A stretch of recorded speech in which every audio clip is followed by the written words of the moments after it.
Energetická koncepce a akční plánování jsou základem pro efektivní řízení energie a úspory. Dnes si vysvětlíme, co to znamená a jak vám pomohou optimalizovat energetické hospodářství. Energetická koncepce je strategický dokument, který analyzuje energetickou situaci a navrhuje opatření pro její zlepšení. Slouží jako dlouhodobý plán pro efektivní využívání energie a podporu obnovitelných zdrojů. Využívána jednotlivci, firmami a obcemi. Plánování investic umožňuje efektivně naplánovat moderní technologie jako solární panely nebo tepelná čerpadla. Identifikuje slabá místa a navrhuje úsporná opatření, která mají pozitivní dopad na obě peníze a energii.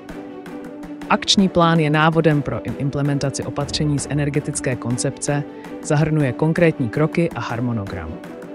Proveďte energetický audit nebo analýzu spotřeby energie a identifikujte slabá místa jako špatnou izolaci. Stanovte konkrétní cíle jako snížení spotřeby energie o 20% během 5 let. Navrhněte konkrétní kroky jako výměnu spotřebičů, instalaci LED osvětlení či zateplení budovy.